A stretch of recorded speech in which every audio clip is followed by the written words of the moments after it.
இப்போ நம்ம ஒருத்தவங்க மேல கேஸ் போடுறோம் அப்படின்னா அது அவங்களுக்கு எப்படி தெரிவிப்போம், இந்த மாதிரி நான் அவங்க மேல வந்து கேஸ் போட்டிருக்கேன் அப்படின்னு சொல்லிட்டு அவங்க வீட்டில் போய் இந்த மாதிரி அவங்க மேல வந்து கேஸ் போட்டிருக்கேன், நீங்க வந்து கோர்ட்ல வந்து பதில் சொல்லுங்க அப்படின்னு நான் சொல்லுவோம். ஸோ இதுக்கு தான் என்ன பண்ணுவாங்க அப்படின்னா, கோர்ட்டு மூலியமா நம்ம யார் மேல கேஸ் போட்டிருக்கோமோ அவங்களுக்கு வந்து ஒரு சம்மன் போகும். இந்த இந்த மாதிரி உங்க மேல வந்துட்டு இவங்க கேஸ் போட்டிருக்காங்க, நீங்க வந்து கோர்ட்டுக்கு வந்துட்டு இது பதில் சொல்லுங்க, நீங்க கோர்ட்டுக்கு வாங்க, அப்பியர் ஆகணும் அப்படின்னு சொல்லிட்டு போகும். அது பேர் தான் வந்து சம்மன் அப்படின்னு சொல்லுவோம்.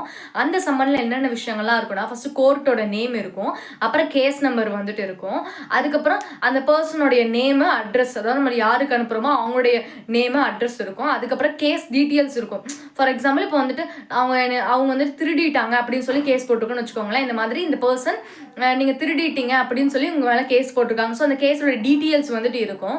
அதுக்கப்புறம் நீங்க வந்து அப்பியர் ஆகுங்க அப்படிங்கிறதுக்காக வந்துட்டு அனுப்பலாம், இல்லை டாக்குமெண்ட்ஸ் வந்து ப்ரொடியூஸ் பண்ணுங்க அப்படிங்கிறதுக்காக இந்த சம்மன் அப்படிங்கிறது அனுப்பலாம். இன்னொன்று அக்யூஸ்ட் நம்ம அனுப்புவோம், விட்னஸ்க்கு அனுப்புவோம், அந்த கேஸை ரிலேட் பண்ணி இருக்கக்கூடிய யாருக்கு வேணா அந்த சம்மன் அப்படிங்கிறத அனுப்பலாம். ஃபார் எக்ஸாம்பிள் இப்போ டாக்டர் வந்து தேவைப்படுது இந்த கேஸுக்கு, அவங்களோட ஒப்பீனியன் தேவைப்படுது அப்படின்னா அவங்களுக்கு கூட சம்மன் அனுப்பி இந்த மாதிரி உங்களோட ஒப்பீனியன் தேவைப்படுது அப்படின்னு கோர்ட் மூலியமா அவங்களுக்கு சம்மன் அனுப்பி வந்து அப்பியர் ஆகி கொடுங்க அப்படின்னு சொல்லுவாங்க. ஸோ இது பேர் தான் சம்மன் அப்படின்னு சொல்லுவாங்க. கோர்ட்டோட சீல் இருக்கும், சிக்னேச்சர் இருக்கும், எல்லாமே இருக்கும்.